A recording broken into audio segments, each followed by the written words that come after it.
কবর আমায় ডাকে বারে বারে, আমি কেন বুঝি না গো আল্লাহ। আন্ধার ঘরে থাকবো কেমন করে, কবর আমায় ডাকে বারে বারে, আমি কেন বুঝি না গো আল্লাহ।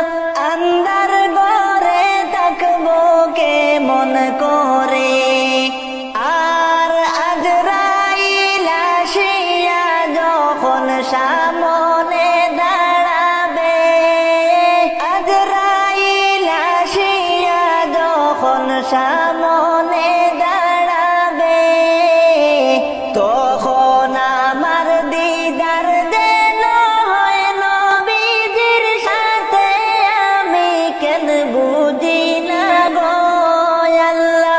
আন্ধার ঘরে থাকবো কেমন করে, কবর আমায় ডাকে বারে বারে, আমি কেন বুঝি না গো আল্লাহ।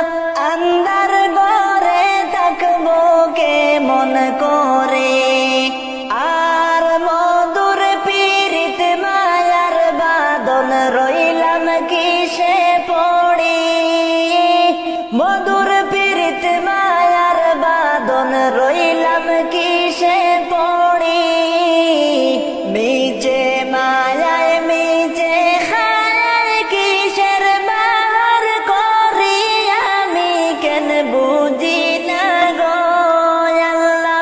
আন্ধার ঘরে থাকবো কেমন করে, কবর আমায় ডাকে বারে বারে, আমি কেন বুঝি না গো আল্লাহ।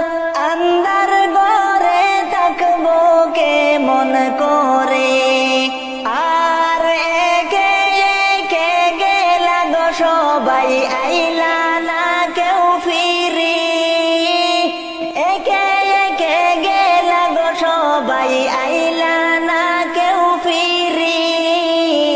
শিলা কোথায় যাইবা কোথায় সাদের ভুবন ছাড়ি, আমি কেন বুঝি না গো আল্লাহ। আন্ধার ঘরে থাকবো কেমন করে, কবর আমায় ডাকে বারে বারে, আমি কেন বুঝি না গো আল্লাহ। আন্ধার ঘরে থাকবো কেমন করে, আর আজরাইল আসিয়া যখন সামনে দাঁড়াবে, আজরাইল আসিয়া যখন সামনে